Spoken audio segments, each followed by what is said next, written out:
Hi good morning. അപ്പോൾ നമ്മുടെ ഇന്നത്തെ റെസിപ്പി എന്ന് പറയുന്നത് വളരെ സിമ്പിളായിട്ടുള്ളൊരു തോരനാണ് കേട്ടോ. നമ്മുടെ മുരിങ്ങയിലയും വൻപയറും ചേർത്തിട്ട് ചോറിൻ്റെ കൂടെയും കഞ്ഞിയുടെ കൂടെയും ഒക്കെ കഴിക്കാൻ പറ്റുന്ന ഒരു ഈസി തോരനാണ്. അപ്പോൾ ഇതിൽ അരയ്ക്കുക അങ്ങനെയുള്ള കാര്യങ്ങളൊന്നുമില്ല കേട്ടോ. അരയ്ക്കൊന്നും ചെയ്യാതെ വളരെ എളുപ്പത്തിൽ തയ്യാറാക്കാം. അപ്പോൾ നിങ്ങൾ ഇങ്ങനെ തോരൻ ഉണ്ടാക്കി നോക്കിയിട്ടില്ലെങ്കിൽ ഉറപ്പായിട്ടൊന്ന് ട്രൈ ചെയ്യൂ, എല്ലാവർക്കും ഇഷ്ടമാവും. അപ്പോൾ നമുക്ക് എങ്ങനെയാണ് നമ്മുടെ മുരിങ്ങയില വൻപയർ തോരൻ തയ്യാറാക്കുന്നത് നോക്കാം. നമുക്ക് നമ്മുടെ ഇൻഗ്രീഡിയൻസ് നോക്കാം. നമ്മളിപ്പോൾ ഒരു 2 കപ്പ് മുരിങ്ങയില 240 ml കപ്പിൽ അളന്നെടുക്കുകയാണെങ്കിൽ മുരിങ്ങയില കഴുകി വൃത്തിയാക്കിയതിന് ശേഷം അടർത്തിയെടുക്കുമ്പോൾ 2 കപ്പ് മുരിങ്ങയില എടുക്കുക. അതിലേക്ക് ഒരു മീഡിയം വലിപ്പമുള്ള ഒരു സവോള, നമ്മുടെ എരിവനുസരിച്ച് പച്ചമുളക്, ഞാനിപ്പോൾ 3 പച്ചമുളക് എടുത്തിട്ടുണ്ട്.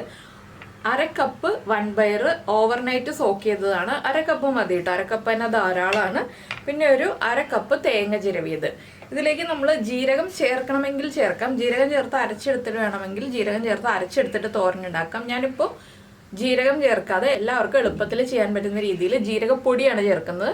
ജീരകം നമ്മളൊന്ന് റോസ്റ്റ് ചെയ്തിട്ട് പൊടിച്ചു വെക്കുക, നല്ല ജീരകം.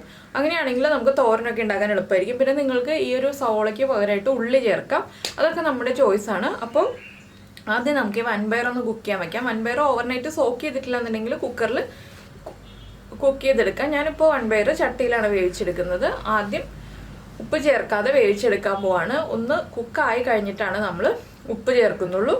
വൻപയറിൻ്റെ കൂടെ തന്നെ പച്ചമുളകും കൂടി ചേർത്തിട്ടാണ് വേവിക്കുന്നത്. ഉപ്പ് ചേർക്കുന്നില്ല, പച്ചമുളക് മാത്രം ചേർത്താണ് വൻപയർ കുക്ക് ചെയ്യാൻ പോകുന്നത്. അപ്പോൾ വൻപയർ ഒന്ന് കുക്കായി വരട്ടെ, അതിന് ശേഷം നമുക്ക് ബാക്കിയുള്ള കാര്യങ്ങളൊക്കെ എങ്ങനെയാണെന്ന് പറയാം. നമ്മുടെ പയറൊക്കെ കുക്കായി കഴിഞ്ഞു. പയർ ഒരു 1/4 ഭാഗം കുക്കായപ്പോൾ ഞാൻ അതിലേക്ക് ഉപ്പ് ചേർത്തിട്ടുണ്ട്. പിന്നെ ഞാനിപ്പോൾ വേറൊരു പാൻ വെച്ചിട്ട് വെളിച്ചെണ്ണ ഒഴിച്ചിട്ടുണ്ട്. ഇതിലേക്ക് നമുക്ക് കടുക് ചേർത്ത് കൊടുക്കാം.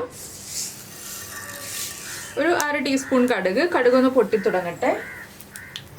കടുക് പൊട്ടിക്കഴിയുമ്പോൾ നമ്മൾ കട്ട് ചെയ്ത് വെച്ചിരിക്കുന്ന സവോള ചേർത്ത് കൊടുക്കാം. സവോള അല്ലെങ്കിൽ ഉള്ളി.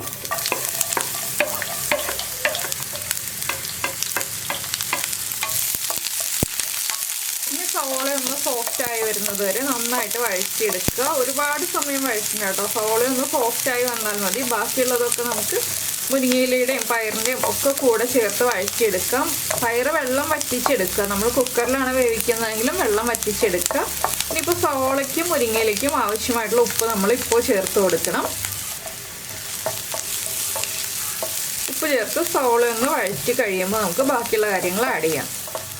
അപ്പോൾ നമ്മുടെ സവോളയൊന്ന് കുക്കായി സോഫ്റ്റായി തുടങ്ങിയിട്ടുണ്ട്. ഇത്രയും മതി. സവോള ഇടയ്ക്കൊന്ന് കടിക്കാൻ കിട്ടണം, ആ ഒരു പാകത്തിലാണ് നമ്മൾ തയ്യാറാക്കുന്നത്. ഇനി നമുക്ക് ഫ്ലെയിം കുറച്ച് വയ്ക്കാം. ഇതിലേക്കൊരു 2 പിഞ്ച് വറുത്ത് പൊടിച്ച് വെച്ചിരിക്കുന്ന ജീരകം,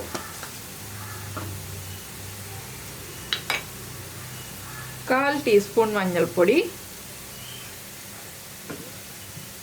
പിന്നെ പച്ചമുളക് എരിവിന് ചേർത്തിട്ടുണ്ട് എങ്കിലും ഒരു 1/4 ടീസ്പൂൺ കാശ്മീരി ചില്ലി പൗഡർ, കളറിനും ചെറിയൊരു എരിവ് കിട്ടാനുമായിട്ട്. ഇനി പൊടികളൊന്ന് കുക്കായി വരുന്നത് വരെ വീണ്ടും ഇളക്കി കൊടുക്കുക.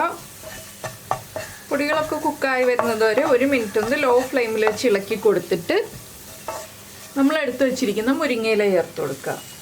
മുരിങ്ങയില ചേർത്ത് കഴിയുമ്പോൾ ഫ്ലെയിം കൂട്ടി വയ്ക്കാം.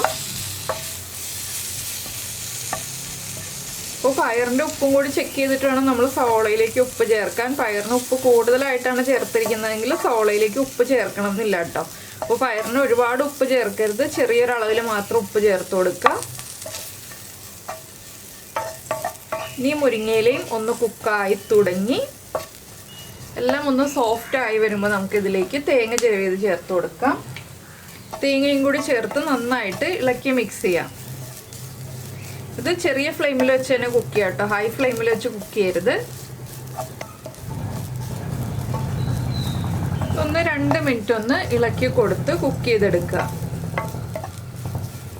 അപ്പോൾ നമ്മുടെ മുരിങ്ങയിലൊക്കെ നന്നായിട്ട് കുക്കായി വരും. ഇനി നമുക്കിതിലേക്ക് നമ്മൾ വേവിച്ച് വെച്ചിരിക്കുന്ന പയർ ചേർത്ത് കൊടുക്കാം.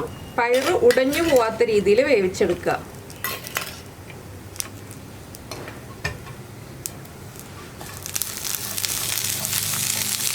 ഇതെല്ലാം ചേർത്ത് ഇളക്കി മിക്സ് ചെയ്യാം. അപ്പോൾ വളരെ ഈസി അല്ലേ, വളരെ എളുപ്പത്തിൽ തയ്യാറാക്കാം. നമുക്ക് അരച്ചെടുക്കാനൊന്നും സമയം പോവില്ല ഇങ്ങനെ ഒരു തോരൻ തയ്യാറാക്കുമ്പോൾ. അപ്പോൾ നിങ്ങൾ ഇതുപോലെ മുരിങ്ങയിലയും പയറും ചേർത്തിട്ട് തോരൻ തയ്യാറാക്കി നോക്കിയിട്ടില്ലെങ്കിൽ ഉറപ്പായിട്ടും ട്രൈ ചെയ്തോളൂ. പിന്നെ ഇടയ്ക്ക് ആ സവോളയൊക്കെ കടിക്കുമ്പോൾ സവോളയുടെ ഒരു മധുരവും എല്ലാം ചേർന്നൊരു പ്രത്യേക ടേസ്റ്റാണ് ഈ ഒരു തോരന്. പക്ഷേ ചെറുപയറിലാണ് ചെയ്യുന്നതെങ്കിൽ കുറച്ച് കുഴഞ്ഞു പോകാൻ സാധ്യതയുണ്ട് കേട്ടോ.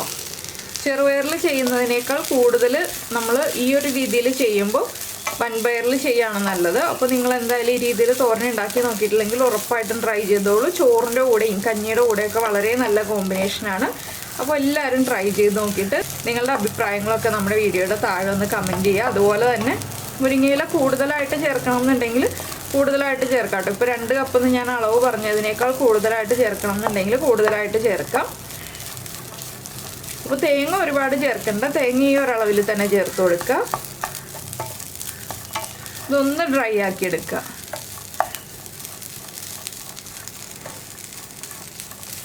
അപ്പോൾ നമ്മുടെ ഈ ഒരു വീഡിയോ പ്രസൻറ്റ് ചെയ്ത രീതിയൊക്കെ നിങ്ങൾക്ക് ഇഷ്ടമായി എന്നുണ്ടെങ്കിൽ ചാനലൊന്ന് സബ്സ്ക്രൈബ് ചെയ്ത് സപ്പോർട്ട് ചെയ്യണേ. പിന്നെ നമ്മുടെ ചാനലിലെ വീഡിയോ പ്രസൻറ്റ് ചെയ്ത രീതിയൊക്കെ ഇഷ്ടമായി എന്നുണ്ടെങ്കിൽ ഒന്ന് ലൈക്ക് ചെയ്യാനും കൂടെ മറന്നു പോകരുത്. അപ്പോൾ നമുക്ക് നമ്മുടെ അടുത്ത റെസിപ്പിയുമായിട്ട് അടുത്ത ദിവസം വീണ്ടും കാണാം.